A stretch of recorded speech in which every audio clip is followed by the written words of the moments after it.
that's all right. It's me and you. We got a special kind of friendship. I am not your friend. Sure you are. Fishing buddy? Sure you are, fishing buddy. We're too old for this shit again. They get way too old. Way too old, man. I don't know what to do. So, hey, it's Wednesday. Do you know where your partner is? Yes, she's in bed. Oh, Mine's good. at work, right next door in her office. Mine's right there. If you need to know. Mine's right there. You could say I'm at work too. Sort of. Yeah. Sort of, kind of. Gary, are you jealous that she's closer to me than she is to you? No, I'm not. I'm just saying. I would tell you, like, if I died, I would want someone like you to take and love her, because she needs somebody good, kind. Okay, I'm just messing around because you're a horrible person. Yes, You're being I very am weird. indeed a horrible, shitty person. Hey, who's all here? I should not be trusted. We got I made a beautiful list for you. Snorty, we got the Gambit, we got the Shanatsky, and we got the Sally Ford that's hanging out here there in the chat there. Gary. I want to welcome you. We're going to be doing this show from Chicago today, and I swear to God, I'm not going to mention the Bears. I swear to God. The Bears. The Gary? Bears. Yes. Gary. What? Stop your horrible imitation of Ted and let me run the videos.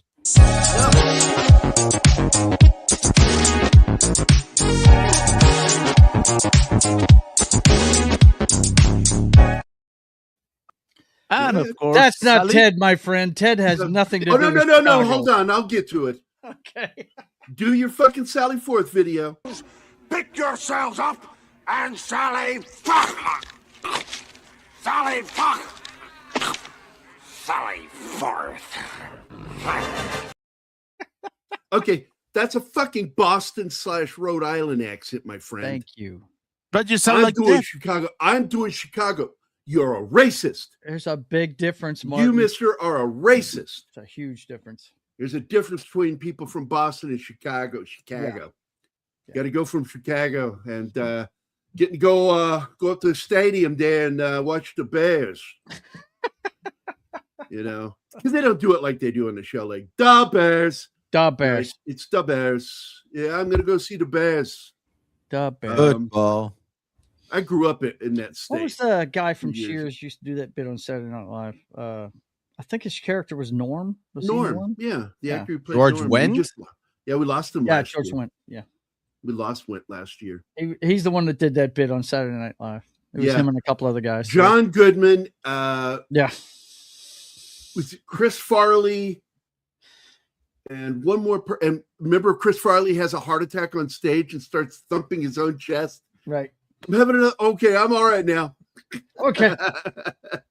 I mean, George and Farley and Goodman can definitely be like half of a line of scrimmage, like an offensive tackle. Oh man, it was a great bit. They're at a pub. They've got beers in front of them, frosty mugs, and they've got their Bears gear on, and they've got their ball caps with C's on them and everything.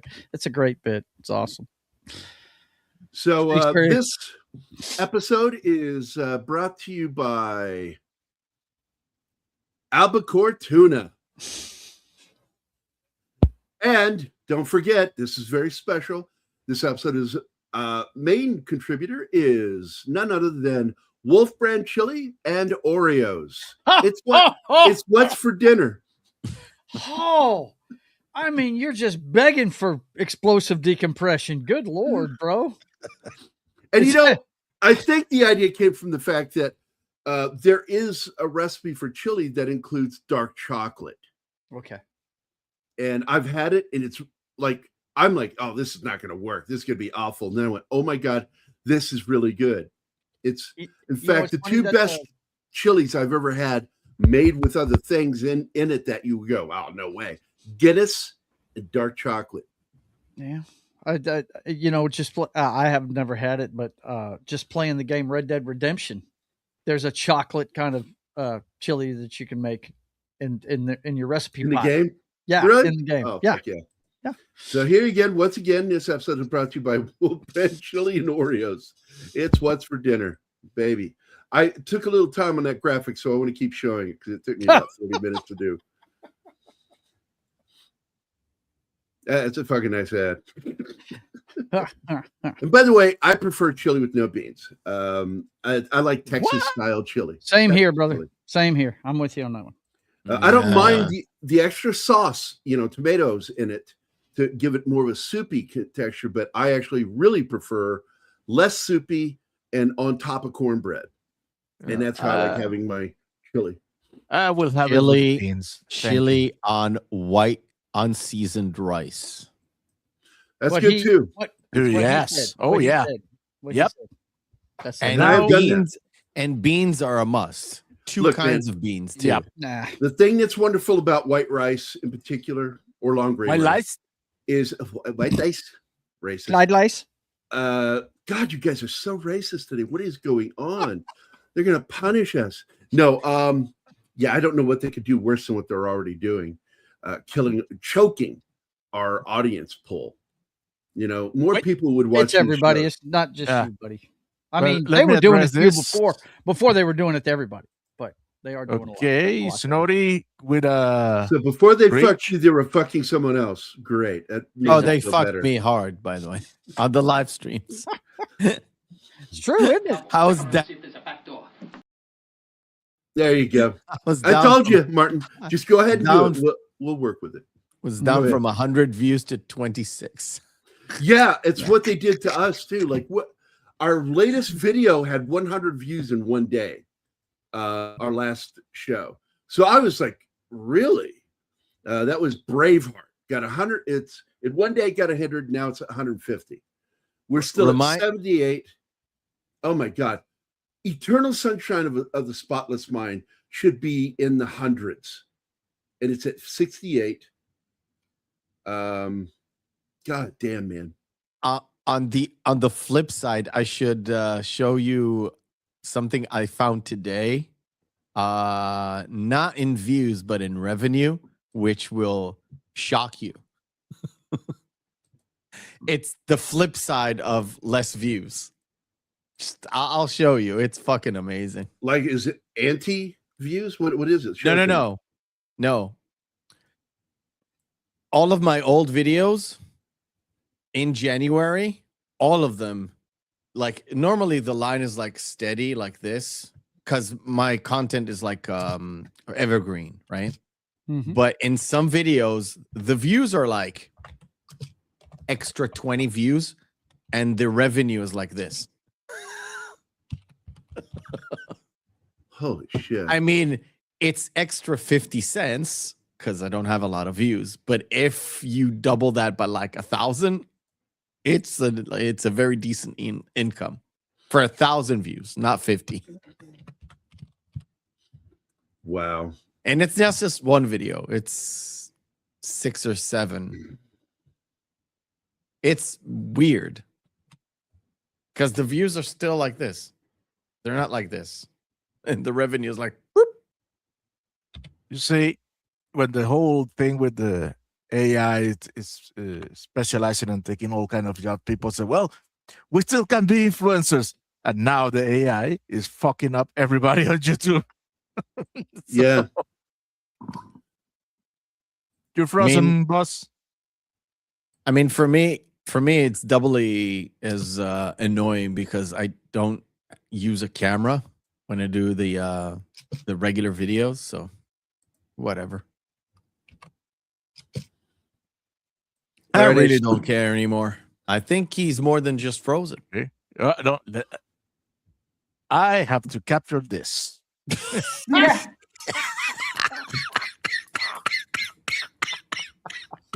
He's back. It's Yeah, I was doing a poll. on the. I just Q&A. clicked that picture and it will appear. We All right, will. We were I all just doing started- a poll. I'm started a poll in the chat, guys. Go ahead and check it. Which one was your favorite of the 4 films? So, Oh man, that's easy. I've only seen Easy. 2. What Leo so- wants, Leo gets. I know that was I laughed, and Anima was like, Anima, come on, it's the best line of the third movie. I fucking love that movie. Whatever you haven't want, seen Leo it. gets. Leo gets. No, it's in the second film. Yeah. Whatever, However, whatever you want, Leo gets. I fucking love that joke. It's so stupid. Yeah, for me, but the the funniest best joke- line in it is they fuck you at the drive-through. That's his best Oh, moment yeah. in the whole Yeah. fucking That series. rant was awesome. Yeah. But the Because it's the true. joke, the joke that I like the most is when Rick said they should have put the bomb in the stove. Yeah. Because Yeah. his wife can't cook. I will tell you that this was done intentionally. The Three Stooges gags that are in the movie, and it's all done from Mel Gibson and Danny Glover to Joe Pesci. Like when he slaps him and shoves him into Danny Glover, and Danny Glover pushes him away, like, get off me. That was the Three Stooges gag, and they did another one earlier, and I can't remember what it was. But there was a lot of Three Stooges stuff in here, including the eeny, meeny, miny, hey, Mo. Hey Mo. Yep. Hey, E. Clay, what's up? Let me say hi to everybody in the chat. So who's all here? We got Snorty is here, Gambit, Shinatsky, Sally Forth, Penny, and E. Clay Thomason. So glad you guys Slasher are hanging Fred. with us. Oh, is Slasher Fred here too? Hi, Slasher. There he is. Serious. Well, okay. There was a reason for that. They wanted to lighten the mood. And when they got into the writing of it, the original script for it was called Payback, and or Play Dirty. I'm sorry, Play Dirty, and it was too dark. And of course, Riggs dies at the end because he felt that Riggs had finished his story arc, his character arc, and he should die at the end. And they did film him dying at the end. In fact, one of the scenes where you're looking at up from above down on them when they're down there together, and he's in Murtaugh's arms, that was where he was dead. He was already dead. So there is a moment that was left in the film where he's dead, but they didn't let him die because you do not kill a cash cow. No fucking way. Warner Brothers knew what they had with this. And this is a film that has been considered more beloved than the first film. Not me. I love it though. I do, but I felt like it's good, but the it's movie not has as good as some the weak first one. points in it. It's not as good. I thought it was also a little more preachy than the first film. Yeah, they got really preachy in the third one. Really And, preachy. Well, yeah, with the whole cop killer bullet thing. There's it's Yep. called that, and yet it's never killed a cop. That bullet was never used on a cop. My But favorite the third poll- one is a lot more fun than this one. I mean, everything. Look, everything. And I brought up Loaded Weapon like behind the scenes because I love that movie. Yeah, Loaded Weapon took a lot of its inspiration from Lethal Weapon, of course. Of course. But for the most part, is actually from this movie rather than the first movie. There are moments from the first movie that they've kind of incorporated to like the Emilio Estevez kind of thing that he does. But otherwise, it's kind of following this movie, relatively speaking, and not really the third one. The only kind of mentions that they do for the third one is the fact that John Lovitz has a platinum blonde hair. That's about it. But yeah, it kind of follows this or parodies mostly this movie. The third one, again, you said it's a lot more preachy. Okay, I guess, but it's a lot more fun than this one. Well, first of all, there's a title of a theme that was written in the movie by Michael Kamen that I love the title of so much. It's the name of a chapter in my book. And it's called God Loves His Heroes, or God Judges His Heroes by Their Scars. And I just fucking love that. Nothing says warrior like that line. And it was the name of the song when, and the theme song that's playing, it's called that, is when they're showing off each other's scars. Him and Renee. Russo. Yeah. And I really did. I thought Renee was amazing in that. And Joe Pesci was even funnier in the third film. But this is the point where Warner Brothers said, we need it lighter. We don't want it so dark. And so they really took the script by Shane Black. They gave it to Jeffrey Boehm, and Warren Murphy actually worked with Shane Black on the first script. And Jeffrey Boehm did his work. And Jeffrey Boehm, of course, I mean, everybody knows who he is, right? I don't. No. Okay, so Jeffrey Boehm also worked on Lucas stuff. He worked on some other films. He was the lead writer on the Phantom movie with Billy Zane. He did the Indiana Jones and the Last Crusade with Kasdan. Nice. He was one of the lead writers for Briscoe County Jr. Your video keeps freezing. Well, I'll take care of that by this. I have a good connection. I don't know why it's doing it. I'll just shut my camera off. So, hey, look at that. I became a beautiful woman. You can never have enough animas. Never. You never check your fucking avatar when you come into the studio. What is this? No. Animosity?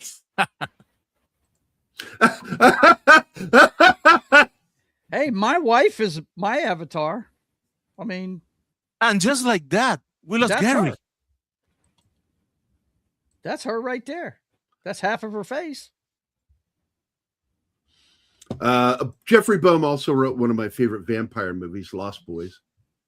So Jeffrey Boehm was brought in, but even after Jeffrey Boehm lightened the script, and he was constantly rewriting as they were going along, because the director of the film, who we all know from Superman, he basically loved improv, and there was a lot of improvising from all the cast, because Joe Pesci was equally as good at improv as Mel and Danny were. But Donner kept changing things, and so because of this shit, so Boehm was kept on retainer, and on top of that, another fucking writer was brought in who gets no credit. He's not listed anywhere for having written this, and that is Robert Mark Kamen. Now, do you guys know who he is? Negative. Okay, he's best known for the Taken series, but he was a writer on The Fifth Element. He wrote, I think, The Karate Kid Part 3. He was the lead writer on The Transporter. He's done a lot of films, like the Angel films, the Fallen films with the President in Danger. Oh, yeah. The first one was filmed right here. I used to drive right by the mock-up White House, right by the stadium every day when I went to work. And in fact, he's the one who wrote the original story that The Karate Kid was based on. Okay. So basically, this is a guy, Robert Mark Kamen, is a very good writer, and he was the script doctor on this film. And actually, to be honest with you, he also was the script doctor on the first film too. Boehm as well. Boehm Donner didn't just rely on one person. He had a couple of solid fucking script doctors in his pocket all the time. And I think it shows in here, because this script is probably one of the tightest fucking scripts for a film where it felt like they didn't know what they were going to do at first. You know what I'm saying? Mm-hmm. Like, they didn't know what they were going to do, because they had a dark fucking, depressing script from Shane Black that was just violent, ultra violent why would you expect something like that from the guy that wrote The Terminator? I don't know. Or not The Terminator, The Predator. Predator. Why would you expect? Well, he didn't write. You're saying The Predator. So yeah, he wrote The Predator, mm-hmm. and which was just a horrible film. but he's a very good writer. I love his films. No, And I feel like he took something from this, because if you look at his films he did later, Kiss Kiss Bang Bang, The Good Guys, come on. Those reek of Lethal Weapon, both of those movies. Right? Yeah. Yeah. And I think he learned his lesson. Warner taught him a powerful lesson because he was young. He was young, dumb, full of cum. Didn't know what he was doing. I mean, he thought he was doing the Predator. Then they shoved him into act. Yeah. Oh, the first one, Predator. Yeah. He was in it. And they wanted him to write, and he's like, nope, I'm here to act. That's what you paid me for. That pissed him off. They got angry at him. That's tough shit. So you got some great Three Stooges stuff in here. You've got some amazing, and by the way, Derek O'Connor, who plays Peter Vorstedt, the kind of the real villain of the film. Because yes, Joss Ackland, who's a great fucking actor, plays Arjun Rudd, the ambassador. It's his gunman, sidekick. That's the true villain in this film. Yeah. And Derek is an amazing fucking actor. We lost him in 2018. And I don't know for you guys, if you know him from anything else. I mean, do you guys? Are you talking about the older guy that's the ambassador? No. His sidekick, his gunman. I was going to say, he's in Hunt for October, and I love that movie. So yeah, he is the captain of one of the ship in one of my favorite monster films ever made, Deep Rising. Oh, nice. He was also the priest in the Ben Affleck Daredevil, which I actually kind of liked. I just disliked the teeter-totter scene. I thought it was stupid. He's a very good actor. He's in the Pirates of the Caribbean. God, man, he's been in so many fucking things. And in fact, he was in Alias too. Aliens, yeah. Him and Vasquez were like the point guys. Oh, no. I'm talking about Derek O'Connor, the gunner in this. No, the guy in the car at the beginning is who you're talking about. Yeah. What? Mark Rolston is the he plays Hans. And he's in the car. And then Jeanette Goldstein is Megan Shapiro in this. And for those of you who don't know, if you look her up online, she has her own salon boutique for selling big, buxom woman lingerie. I've met her. She's fucking nice. She is so fucking nice. And good God, she has some major league yabos, okay? Like they're going outside the stadium. They're so major league. And and so she makes lingerie for women like her that are buxom. Her stuff can be found at Lane Bryant. There you go. Also directed the classic Twilight Zone: A Nightmare at 20,000 Feet. Yeah, but nobody cares about that slasher, Fred. I'm just kidding. That's one of my favorites. I like the original with William Shatner and John Lithgow. Lithgow was great. When he starts doing that thing with his mouth, that crazy breathing, I fucking lost my shit. God, he's a good actor. Overactor. Sorry. He's a very good overactor. And if you don't believe me and he's an overactor, watch that Alien TV series he did. Oh my God. Third Rock from the Sun. He's insane on that show, man. I love that show. Watch Buckaroo Banzai across the 8th dimension. Come on. Oh my God, is Dr. Big Booty. Big Booty. Booty. Everybody was big booty. All the aliens were big booty. Yeah. Oh, they're so fucking funny. And Doc Brown, Christopher Lloyd kept correcting him. Booty. Big booty. Oh, no shit. That's kind of cool, dude. I have not seen that. You've not seen Moonwalker? No.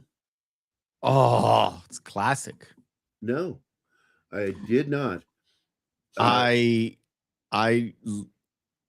essentially it's a really expensive long video clip that is essentially mostly the album Moonwalker.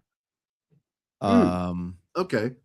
I'm gonna download it when I get done here. I'll see if they have it on Amazon or over on Google Play. Like I Clay said, says it's I'm not sorry. a film. It's mostly a sort of a through line to like a lot of the songs in the album Moonwalker. But it's really well made. Does it take place on the moon? Or 1988 or something. Is There's it a on lot the of moon? kids there. Oh my There's a lot God! of What? kids there. That's where he hit his kids. And they all love Michael. Yes, I'm not joking. Y'all get in my bed now. I'm not even suggesting anything. There's like a bunch of kids there, and they all love Michael. He does not touch them whatsoever. It's so creepy, though. Like, I don't know if he did it. I really don't. But like a grown man should not be having children in his bed that aren't his, you know. And I'm not saying that in a weird fucking way, people. But my daughter, my sons, they all would climb into bed and sleep with us. Yeah, but he slept on the floor, Gary. I'm talking about something else. So I slept with, and I'd wake up in the morning with my daughter or my son's feet. They would rotate all night long. Their feet in my fucking face. As a dad, have you ever experienced that? I did when my kids had night terrors. Fuck no, I hated it so much. I did too. I was so happy that finally, like Zoe, I think it was right when she turned 11, she would stop coming in my room and climbing into bed with me at night because I was terrified that I would roll and fucking smother her to death because even when I wasn't fat, I'm a big fucking guy, or I would flop an arm over and just knock the shit out of somebody that was in bed with me. And so I've become very self-conscious of it that I sleep with my arms at my hips. I'll still wake up every once in a while with an arm up and I'm like, oh, put it back down because I'm terrified of hitting someone and like I'm terrified of anima. Like, by the way, there he is. There's Dean from Breaking Bad over on the right. He's also the vagina-faced alien, and that's actually what he was called, the vagina-faced alien from Total Recall, The Martian. He was a mutant. Remember that? Oh yeah. Yep. He says, you've got a lot of nerve showing your face around here. And then Schwarzenegger looks at him and goes, look who's talking. With the giant vagina face. And that's Jeanette Goldstein on the left there. Yes, Vasquez. And I do believe one of the black guys that's a cop in this was one of the Marines, Colonial Marines. One of the Marines, yeah. I think it was the sergeant, but I'm not sure. Frost. No, there's two the younger black guy. Yeah, the younger black guy. Yeah. It's not the sergeant. Sorry. I'm gonna pull these names over to see which one it is. Hold on a second. You guys keep talking. I'm going to see which actor it was. I just love that they got the psychiatrist talking to him all the time. That's freaking hilarious. Yeah. Now, wait, Anima, do you want to tell the story about who she is? She's in a lot of Donner's movies. I know that. Well, they were close friends, but not only that, Anima, did you say something? Yeah, you do it. Okay. So she's the wife of what is his name? Another fucking director. And they were best friends. Once I say it, you'll go, oh, yeah. They know each other. They've worked together. They're good buddies. And I'm trying to find her right now. Why is she so low in the fucking Mary Ellen Trainor? She was also the mom on Goonies. Mm-hmm. She's been in a bunch of stuff, man. She's in one of our backdoor videos. She's the female anchor on the news broadcast in friggin' Die Hard. Yeah. Yep. And she was married. Sorry, she died sadly. To where's it at? Robert Zemeckis. Really? Oh, really? Wow. Yeah. And Zemeckis and God, I'm getting old. It's like I'm having brain farts constantly. Richard Donner were very close friends. I don't know if they were best friends, but they golf together and shit like that. Yeah. There's another thing about that actress. Yeah. She is in the episode of Tale from the Crypt that they are watching at the police station. Yes, that is in the movie. She's the wife performing the hacking. Yep, with the hatchet. This scene annoyed me because, by the way, when this movie was released, I was still working for a living in a real labor job, construction. And I looked at this and I'm like, that's not how nail guns work. There's a safety feature on them that it's like a little fork that's in the front that has to be depressed. Yeah. You got to push it won't in go off unless and you're, then it will. pushing it against something. Yeah. You can remove it, but it is actually against the law, not state law, federal law to do that. And but eventually they started making them a little more like that in the movie, where you can actually remove without getting in trouble the safety feature. But I do like the fucking scenes where Danny is like fucking nailing these guys literally. Killing bad guys with a nail gun. Well, he says it after killing the second one. Nailed them both. Yeah, That's nailed them both. line. John Lennon's son Sean plays one of the children. No shit. It didn't want them to stick around. Right. So Sean Lennon wait, what are we talking about, Slasher? Is he talking about Moonwalker? I think he's talking about Moonwalker. I think he's talking about Moonwalker. Yeah. This Smooth Criminal segment is so good. I'm gonna have to check this out, dude. I have never seen this. It's if you've seen the Smooth Criminal video clip, it's part of the movie, but they cut away too much. When you see the full movie, essentially you see the entire video clip as it was supposed to be, including they pause the song to do the dance and then they go back to the song. Oh, well, that's kind of cool. Because the dance is way longer than what they show in the original music clip. Because it's just a 10-minute, not 10, maybe 8 minutes of the song, essentially.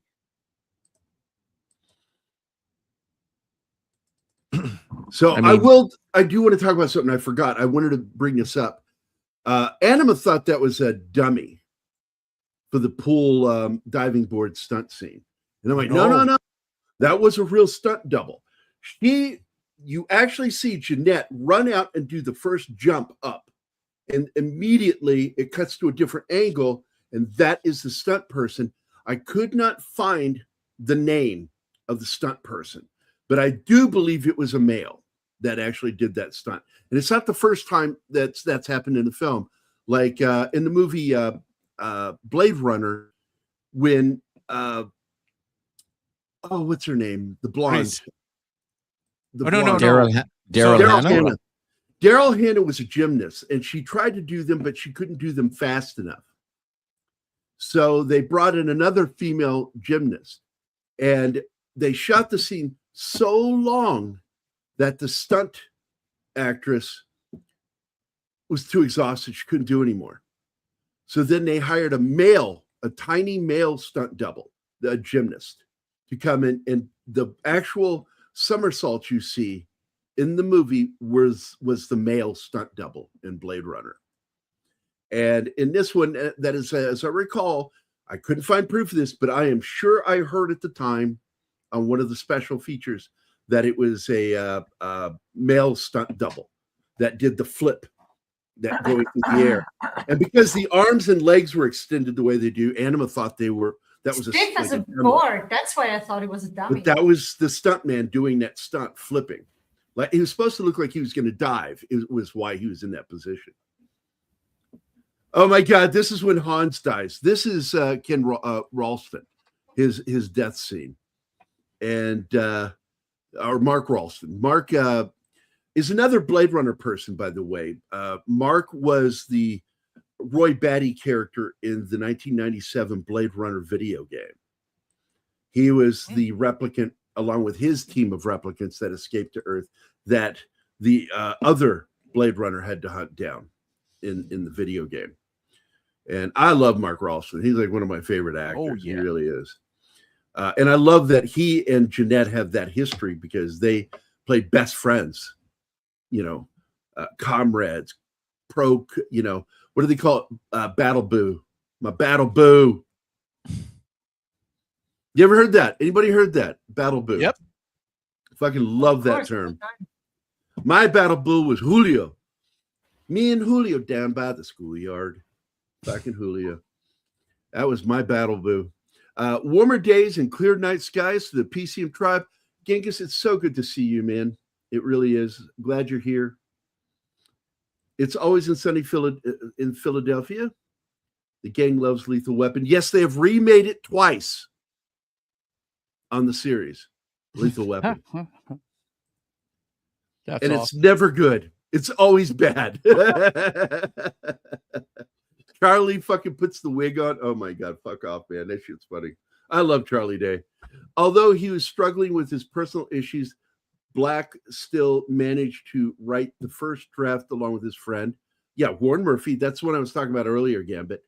Like, weren't you here when I was talking about that? Yes, He's too busy. He's too busy copying and pasting. Gambit, you have a I rep. think so too. Gambit has a reputation. And by the way, Gambit does love that we tease him about this shit. Yeah, the Destroyer novels, which those are really good. If nobody's ever read them, they're good action novels. I shit you not. A lot of fun. Yep. They're Remo Williams is like the Disney version of those novels because he's vicious. That guy in those novels, Remo Williams, is a vicious assassin, man. Now, wait a minute. I got a question for you guys. With Moonwalker, was it the one related to the Disney ride or the Universal ride? I can't remember if it was Disney or Universal. Could be. Don't even know this. Because Michael Jackson had a ride. He had a show at Epcot too. Yeah, and it wasn't. That's probably what it is. It wasn't his penis. He did have a ride. God damn it, Gary. Leave it to Gary to make it weird.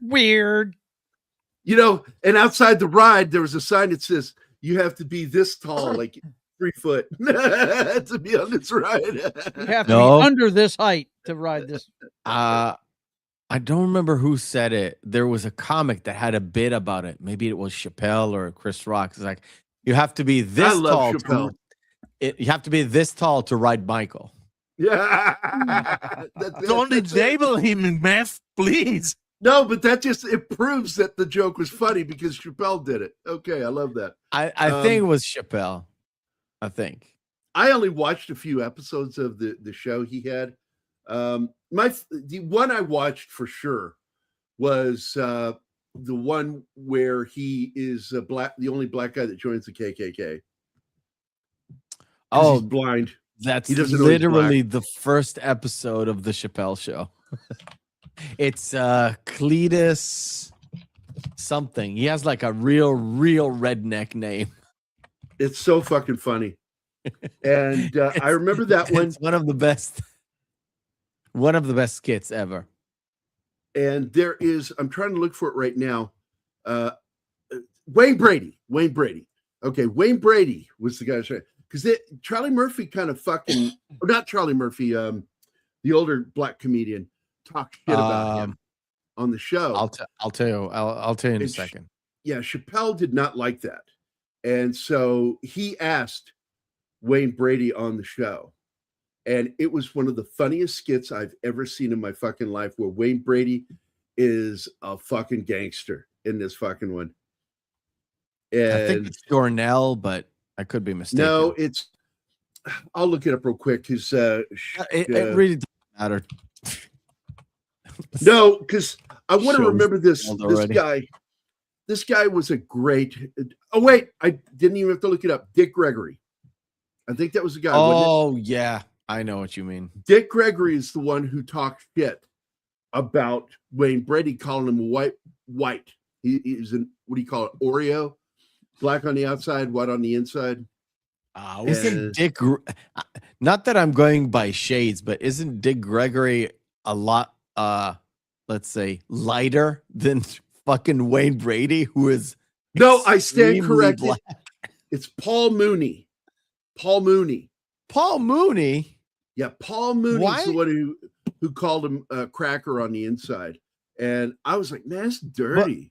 But didn't Paul like that. Mooney, along with what's his face, Neil Brennan, they wrote a lot of skits for the Chappelle Show. Paul Mooney was one of the writers that worked with Richard Pryor on the script for Blazing Saddles. Yeah, for sure. You know, he's been around for a long fucking time, man. Yeah, I know. So it was just kind of gnarly he did that, because Wayne Brady, man, he's a very talented dude, but he's not fucking white on the inside, man. I thought that was dirty. And I am glad Chappelle rejected that and had Wayne Brady on. And it really is historically the single funniest Oh Dave my God. Chappelle Is Wayne skit. Brady going to have to smack a bitch? I know, right? He was so fucking good, man. Damn. I love this guy. And yeah, the guy can fucking sing. And I like that. Like, he was doing that song or the song show, Name That Tune, for a while. He's a good host, man. But the fact is, he is so good at improv, quick thinking shit that, you know, I don't know how he didn't get pulled into movies, Brady, because he's so fucking funny.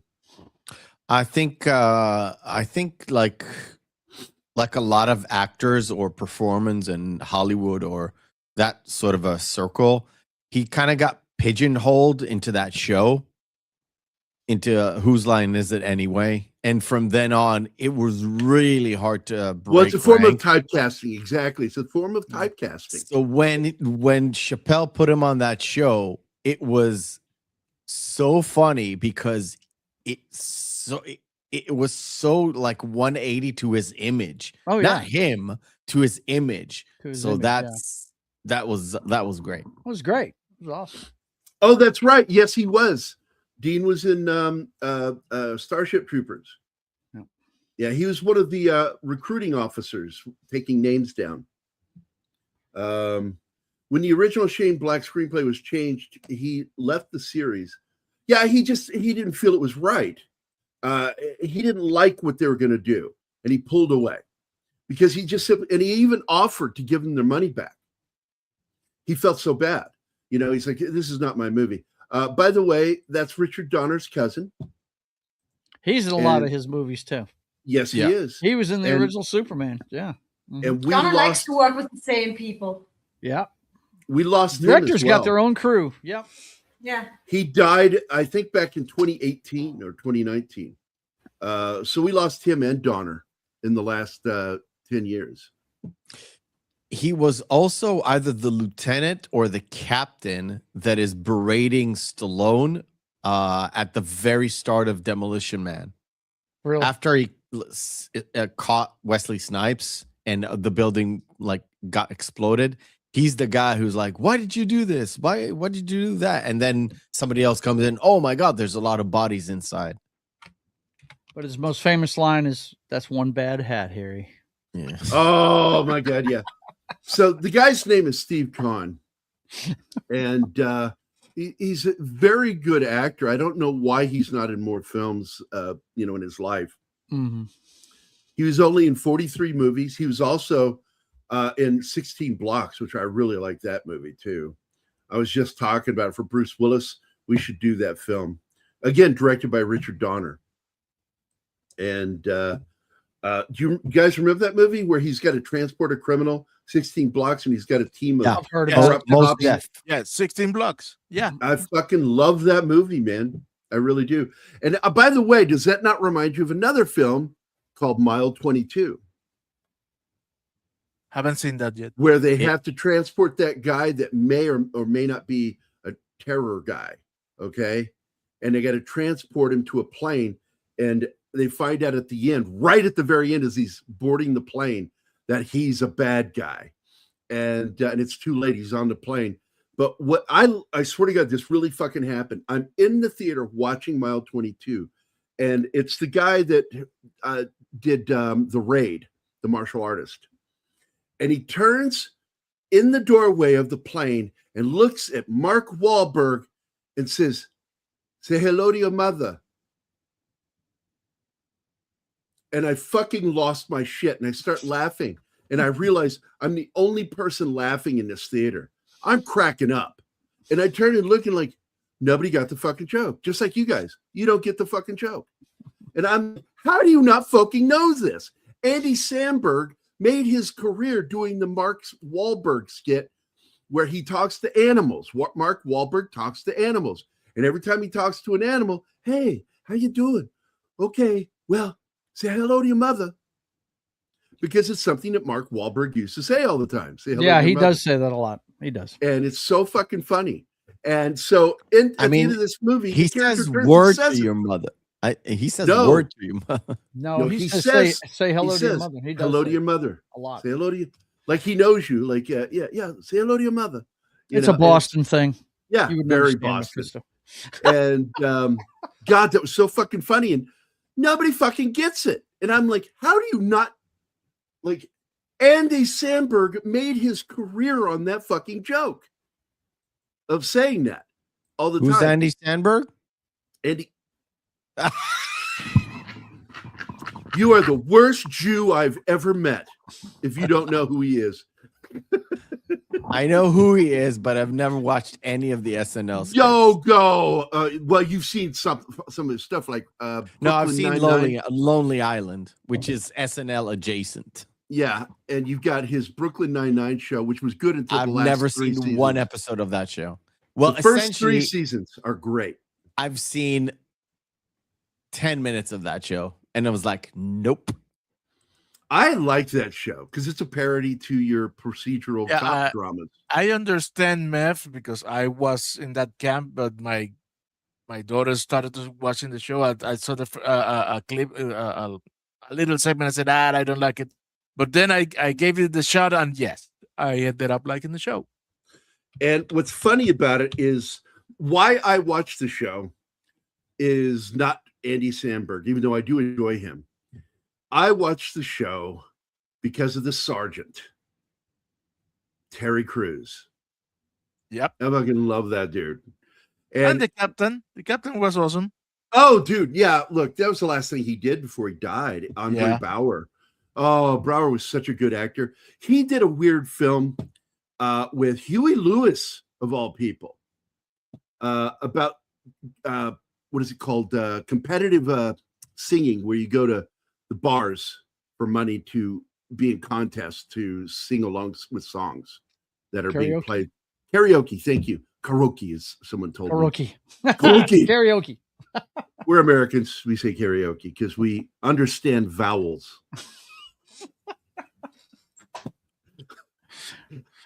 We look at the vowels and we say the vowels the way we were taught to. But another guy that's in that show that I fucking love is Dirk Blocker, because a lot of people don't know who he is.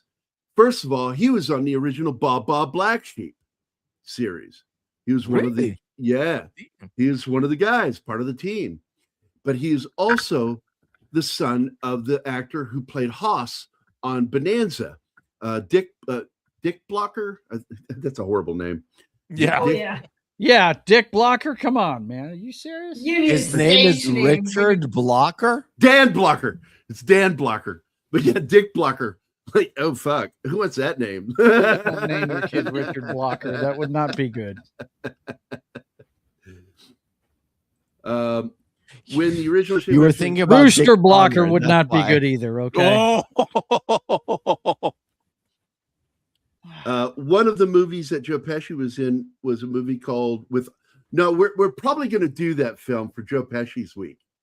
And by the way, my buddy Matty from Foul Ball Productions is going to join us when we do Joe Pesci week.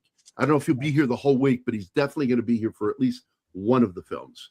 Pesci week is already planned, Gary. I know. Already picked for months. Well, this was one of my considered to do for Monday, Military Monday, because the character is a veteran that he plays, the homeless guy. And I like that movie with honors. It's got Brendan Fraser in it, who I love that guy. I really do. I just got his new movie that he put out from Japan, where he plays a guy that is an Family actor for living- Rent. Yeah, Family for Rent. But I can't find the subtitles for it because there's a lot of Japanese in it. And I'm like, God damn it. I don't know Japanese. I know a little Chinese. It's like a little guy. He's a little Chinese guy I know. You're going to learn And- today. No. I'm just going to hire a little Japanese guy to sit there and translate for me when I watch the movie. He say, anyway, Leo Getz character. Oh, man, I fucking love that character. Difficult, yeah. Sean Lennon is in Moonwalker. I've got to check this out. I love that Sean reached out to Julian Lennon and they became brothers for real. And they're very close. And because Julian got screwed by his dad so badly. And I don't care what, people say. Yoko Ono was a catalyst in that. And that's why I still fucking hate her. Not because she didn't break up the Beatles. The Beatles were headed in that way. They were heading that direction anyway. That was two alphas that were not going to be together very long. Two it's alphas. Amazing they stayed together that long. But the problem wasn't the two alphas, buddy. It was George. That was the problem. Watch the fucking movie. He quit. He just walks out. He goes, I've had enough of this. They wouldn't treat him with respect, and it bothered him that he didn't respect his writing more. Lennon would kind of make fun of him, poke fun of him. Paul would be that kind of way with him too. And that's why, George was the one who usually helped Ringo with his songs. And that's why they stayed friends till the end. Paul was a fucking shitheel, and I think Lennon was an arrogant prick. But as far as the writing goes, the single greatest writer from the Beatles was Paul. Yeah. And I'm serious. That's why he has more singles hits than anybody else. And the second one was not John Lennon. It was George Harrison. George Harrison was a better songwriter than Lennon. I was not a fan of John Lennon. And I'll go to the grave fighting for that. Yeah. It's like George Harrison's an amazing songwriter. I'd much rather listen to George Harrison. Wasn't he in the Traveling Wilburys? Wasn't he one of them? Yeah, he was one of the founding members. Captain EO, that was the one. That was it. Thank you, Shinatsky. Thank you. And it was produced by George Lucas. Yeah. ILM did the special effects for it. I remember that. I will be forever grateful for George Harrison because he saved the BBC tapes with all the Monty Python shows on him. Oh, wow. He literally bought them because at the time, the BBC, what they used to do to save on tape, they taped over old shows. So some of the shows that they had back in the day were just went into the ether because they saved nothing. Wow. No, you Doctor need to Who's do that that like way Owen too. Wilson. They've got a lot of missing Doctor Who Do episodes. that like Owen Wilson, dude. Do that like Owen Wilson when you say wow. Oh wow. Yeah, there you go. That's gonna be your go-to. Oh, wow. Never forget that shit. Anytime you're gonna say wow, gotta do it like that. That's just the way I say it. So going back to the video game, I'm trying to see. By the way, that game is how I met Lisa Edelstein from House, and we became very chummy talking by email and shit. And because she's very proud to be Jewish, and when she found out my siblings are Jewish, and that I actually wore a yarmulke to go to what is it called? I forget what it's called when you don't call it church, you call it synagogue. Oh. And I wore a yarmulke, and I had my own yarmulke. My brother got it for me, and my brother Michael stayed an Orthodox Jew for years, and didn't do the hair though. And he wanted to be a rabbi around the same time I went to seminary to be a priest. And then a few years later, that fucking movie came out with Ben Stiller and Joe Norton or Edward Norton. Edward Norton. That movie and sucks. And Lisa Edelstein is in it. That movie fucking blows. Oh, it's terrible. But it was funny because my brother was considering being a rabbi, and I was wanting to be a priest until I had sex, and then I went, nope, I'm not doing this. Can't do that. It is what happened. Wouldn't be prudent It's at absolutely this true. juncture. I went to a party and I got hammered, and then I got laid, and That's when he went Baptist. Yes. And I'm staring at the ceiling, and I'm just staring, thinking, yeah, the whole priest thing's out. I want to do this again. I'd love to work for you, but you got that one rule that I just, it's not going to work. Sorry. And I don't even love children. That's not the problem. Oh my God. The problem is the practice of making them. But, What? Catholic priest? Yeah, I know. Yeah, I like this one.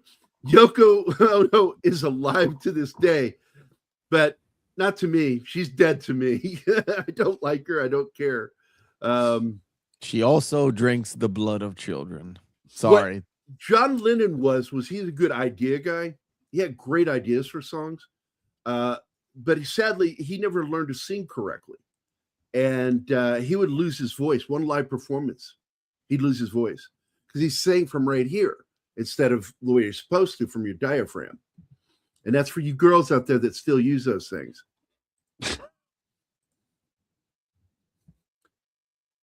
Okay. Like Joe's the only one who fucking laughed at that. I'm glad.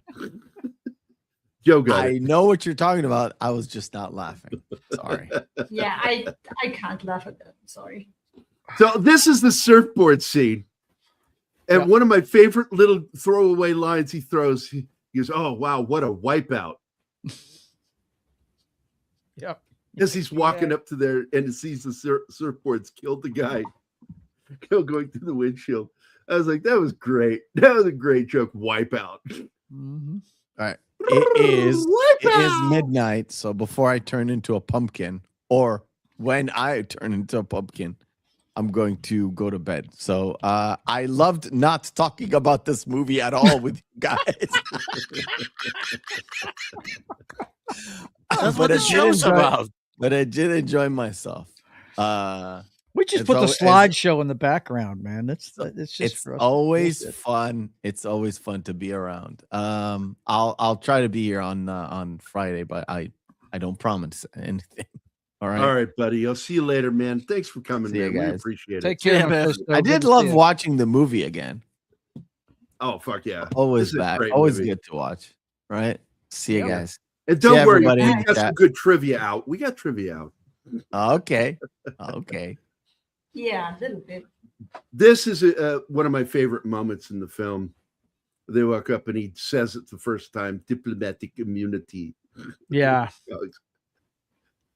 And I got to tell you, man, the South African accent's interesting because you can tell that it's got influences from, and I believe it's Australia, England, Dutch, and German.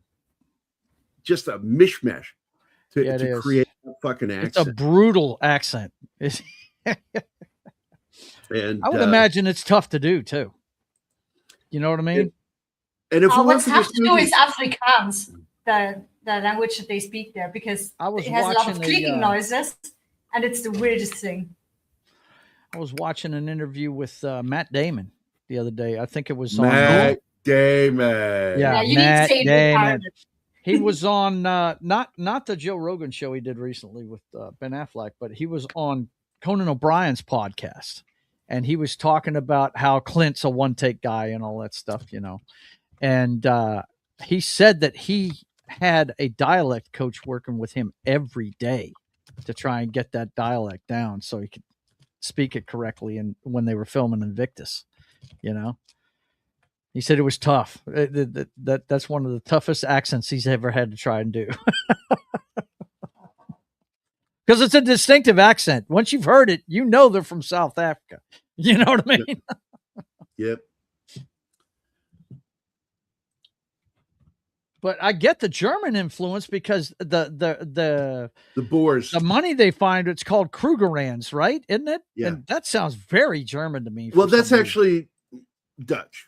The word Krugerrand, I think, comes from Dutch. But it was a Dutch colony, so yeah. Okay. All right. So here's what the Krugerrand was all about. Basically, South Africa wanted to have an impact on its own economy. So they decided to take gold and turn them into these coins that were worth the value of gold. And they would make them to a cost of, I think it's $100 for the coin. Mm-hmm. And at the time, I think that's what the price was, $100. They mentioned it in the film, but I think it was $100 for the coin. And but because of all of the activism against apartheid down there, it was made illegal in the United States to have Krugerrands. Yep. So if you had them, you better melt them down. Melt that bitch down. And take a hammer to it. Do something. Don't try trading them. I don't know. It might still be illegal here to this day. I didn't check, but the whole situation they talk about in the film is true. But it's really, politically, it's heavy-handed in this one. But the thing I always give Donner credit for is the fact that he did write really good or have really good stories written around his politics. Mm-hmm. And so I'm entertained by it. So, but I did get pissed in the second movie or in the third movie where they, it's the second sequel, but the third movie, right? Where they start talking about the cop killer bullet. They keep calling it cop killer bullet. It's like that thing never killed a single cop. What are you talking about? They got heavy-handed in that one. They did. Oh, I've watched that movie once. Never wanted to watch it again. Did not want to watch it again. I really didn't. The only two I've watched repeat viewings of is the first one and this one. I've seen the third one once and I've seen the fourth one once. I love the third one because Rene Russo is one of my favorite additions to the franchise. Yeah, she's great. Don't get me wrong. It's just the subject matter pissed me off. So I was like, Joe.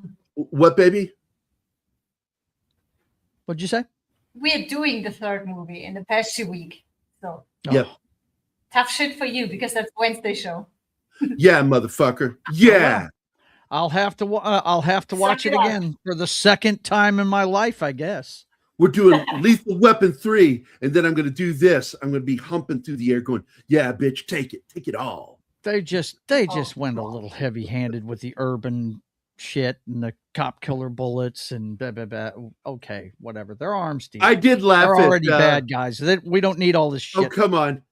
It was funny when Raj tries to do rap. What he did. Yeah. Huh? That was fucking, it was retarded. You know what I'm saying, though. Yeah. It was way heavy-handed than this was. Okay. Lethal Weapon 4 was about Chinese immigration. He got a bit too preachy there, too.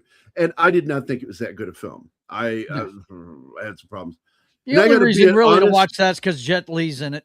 So yeah. I love Chris Rock. I couldn't stand him in that movie. Yeah. Mm-hmm. I hated his character. And Jet Li's really the best part because his speed is what's funny. Because, Riggs knows how to fight, but he does not know how to fight him because he's too fucking fast. And by the way, Jet Li has a new movie coming out. I watched the trailer yesterday. It looks very good. And it's so good to see him looking healthier because he's been really sick with hyperthyroidism. And the trailer came out yesterday, and let me see if I can find the info on the name. I forgot the name of it. And it's your classic fantasy, ancient Chinese martial arts film. Blades of the Guardians? Is that what you're talking about? I think that's what it is. I'll just go to the only thing that's got listed in IMDb upcoming, and it's this year. IMDb? Yeah. Yeah, you always say that, Gary. You know that. It's bad days. I am. Yeah, it is Blades. It is acronyms. Guardians. But Blades of the Guardians is the name of the film. You were right. And so we watched the trailer for it yesterday. Anna and I did, and it looks good. Cool. Yeah, Jet Li, God bless him, man. It's that fucking shit. Oh, it's messed him up in so many ways with weight issues, organ issues, eye issues. Oh my God, he's just been plagued. Oh, wait, but speaking of South Africa, the apartheid thing had existed since 1948 in the late 40s. Yep. I believe that was started by a few people who escaped from Germany, went down there. Not saying anything, but I'm saying a lot. Yeah. Sounds about right. I do like how Mel Gibson's character really gets in the head of the villains in this. He's always being there. Hey, what's up? Hey, what are you doing? Driving up right next to him at a stoplight. Hey, what's up? Hey. Yeah. And then the guy runs a light and there's nothing he can do. Nothing. And he causes an accident. It's like, damn. I do like it when also when Raj and Leo go in to the embassy and he goes, no, it's not for me. I don't want to immigrate there. It's my friend. And I want you to talk him out of it. Why would we talk him out of it? And Raj, the black guy, comes walking out and he goes, oh, no, you don't want to go there. Because you're black. Yeah. I didn't like that they changed beaches too. This is a different beach than the one he lived on. The previous one looked like it was down on Santa Monica way. Mm. I love the scene where they try to take him out at his place. I think that's awesome. Love it. That's interesting.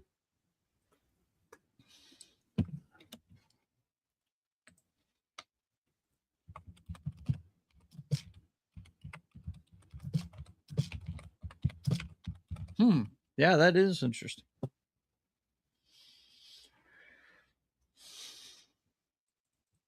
Yeah, it wasn't just the Jews, though. A lot of Germans fled down there, too, to escape the Nazism. Around 6,000, so we can take that down. So, of course, there was a precursor to the racism involved. Joe Pesci was also in a movie called The Good Shepherd. Yep. It's been diplomatic community. Yeah. I'll tell you, we watched a video from the Australian guy. What's his name? Minty. We watched a video about this from Minty. It was fun, but it's actually one of the few ones where I thought he's actually kind of funny with some of the shit he said. But boy, oh boy, Australians can really do that South African accent well. Well, there's kind of a gruff one too, isn't it? I mean, you know. Yeah. Yeah. So. It's so close. Yeah, it's really close. Pronunciations.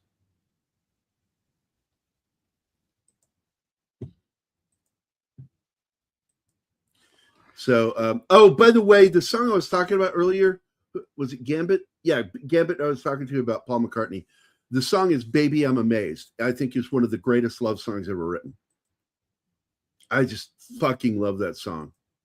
And he wrote that for his wife, you know, about her. Linda. Yeah, Linda McCartney. I heard that she was one of those people, though, that could be really annoying about she didn't want non-vegan food around her vegan food when she was doing something. Like when she appeared on The Simpsons with Paul. Yeah, there is some weird shit I heard, behind the scenes stuff with her demanding no meat around, and anybody that handled the meat wasn't allowed to handle the vegan food. She's still alive? No, she died. Weird. Yeah, I know. She died like a long late 80s, time early ago. 90s. I forgot. Hold on, Linda. Real testament to veganism. Yes. 98. It's what makes people hate vegans.